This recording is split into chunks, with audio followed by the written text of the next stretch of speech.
Hey guys, in this video, we're gonna be going over the 3 top things that you need to know in order to start teaching martial arts.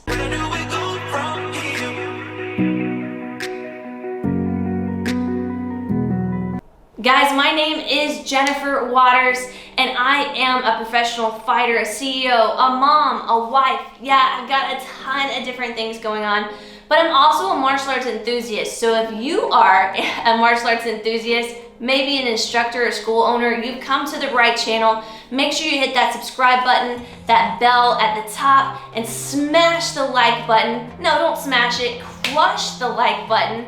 So that way we can continue to give more and more videos to other martial arts enthusiasts just like yourself. So I'm sure you're thinking, I love martial arts and it is a passion of mine, and maybe you're an underbelt, you haven't reached the black belt level yet. So you might be thinking, I'm not ready to teach. I wanna bust that bubble. Yeah, you can teach. In fact, you probably could be pretty good at it. Now, of course, this also means that you need to get in touch with your sensei, your instructor, your coach to make sure that it's all good. But it's not about the rank. It's not about the belt that makes you a great instructor. In fact, I've seen horrible instructors that were like 5th and 6th degree black belts, champions in mixed martial arts. They were just horrible at teaching. So what is it really that gives people the edge when it comes to teaching martial arts? One of the most important things that you can have is a dynamic personality. A personality that allows you to communicate to other people. You see, if I'm great at punches and I'm great at throwing kicks, or I'm great at doing any of these things, that's awesome.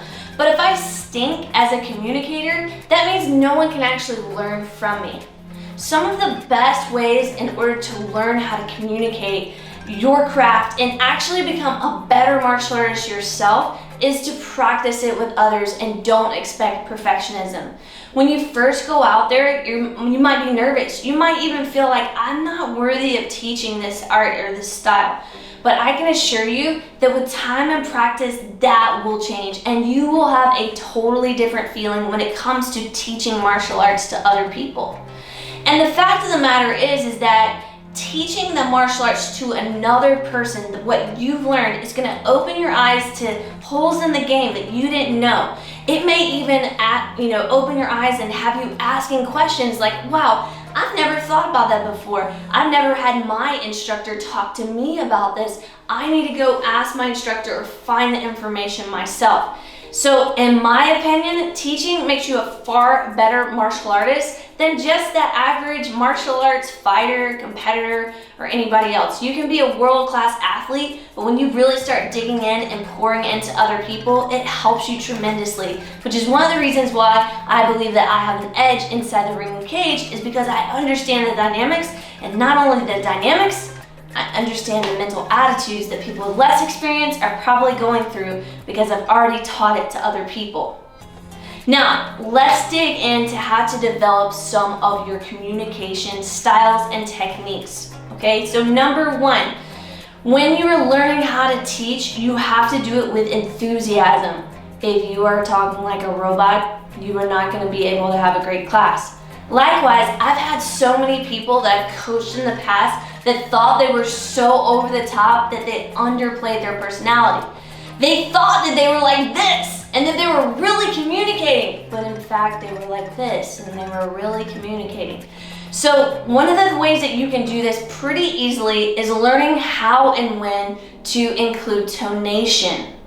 Learning how and when to be so excited and loud and on top and bring it down to a serious tone. When you have learned how to communicate in this matter, and when you've learned how to start using tonation in your class or when you're working with a student, you're gonna get totally different responses. Remember, auditory cues help our brain to understand what's expected of us. It's no different than in the old days. There were battle cries. We're all going out there to battle. We get energized, we get excited through what we hear. And it's no different with your students. They're gonna get excited over what they hear, and the emotion that you have comes out in your voice. So another thing that you can do is you can start developing and using word anchors. Word anchors are things in which you might say to the students that you expect them to repeat back to you. Now I'm talking about if you're teaching in a large group, okay? So if I'm like, one of our favorite ones is no pain felt, no black belt. So we literally will walk around the class, we'll say if they're in the middle of doing like a really hard round of push-ups or punching on the bag or whatever it is where they're starting to feel that uncomfortableness, you know, where they're like, I don't know if I can keep going. We'll just shout, no pain felt, and the whole entire class is gonna say, no black belt. And there's lots of different word anchors that you can do during the class that maybe is unique for your school or your situation. Hey, drop in the comments if you have any great word anchors so that the rest of this community can share. It's all about sharing what we know and being able to empower other martial arts instructors all around the globe through this project, through this channel. So listen, word anchors are a great way to motivate your class. The other great thing to motivate your class is you have to demonstrate full out.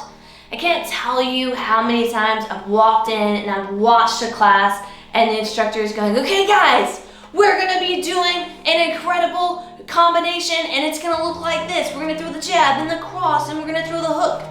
No, they need to be demonstrating that thing full out, full speed, full on, because whatever the student sees is what they're aiming at. Think about that. If all your student ever sees you do is demonstrate your punches, a jab, a cross, and a hook. Okay guys, we're gonna do our jab and our cross and our hook and it's gonna look like this. I want you to hit the bags. Ready, go! If that's all they ever see, or we're gonna be working on our combination, our form, you know, we're doing our chop and our punch, I want you to reset. If that's all they ever see, that's all they're ever aiming at. That's it, that's all that they know, that's their picture. So what I want you to do is I want you to have in your head, okay, I'm gonna demonstrate this 110% as if I was on stage and being judged for my performance, or I was in a ring or a cage where if I went halfway and did it halfway, my opponent would have an advantage on me. And when you start thinking about it in that manner, and when you start doing it, your student's technique level will rise to the occasion. It's an incredible experience to watch students suddenly turn up the dial just because you did the same thing. Now, the last thing I want to talk to you guys about is that it's important to never stop teaching and never stop learning. The moment that you stop learning how to teach better is the moment that you become complacent. It's the moment where your passion slowly begins to dampen and die. When you can start teaching, when you can start explaining, this fire inside of you gets stoked, it gets lit. And when you start noticing that either that fire or that passion is going down or that it's extinguished altogether, I want you to do this. Number one, if you're finding that your passion for teaching martial arts is going down, it might be because you're not training in martial arts the same way that you were before. So I've seen where martial arts instructional time takes over training and learning time. You have to continue to grow in your teaching ability and in your martial arts ability. When one of those is out of whack, you'll notice that you're gonna start regretting one versus the other. So if training is hard for you physically, you're gonna start not regretting, resenting. You're gonna start resenting going to train. I gotta train, I don't wanna train. Because you're having to push yourself physically. If teaching martial arts is a chore for you and hanging out with a 5-year-old is not something that is important as training, you're gonna go, I don't wanna do this, I'd rather be training. And what happens is that negativity starts to seep into your mind and then boom, your students start doing worse and you as a person start feeling less fulfilled. And that, my friends, is a dangerous place to be. So always stay in a growth mindset, always learning martial arts, always learning how to teach better, and you will become an incredible instructor.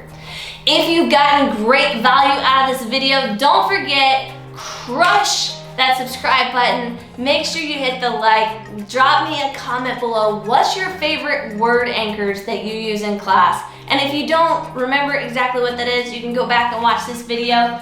But what your favorite word anchors are, would love to hear it, want to hear from you in the comments. See you guys in the next video!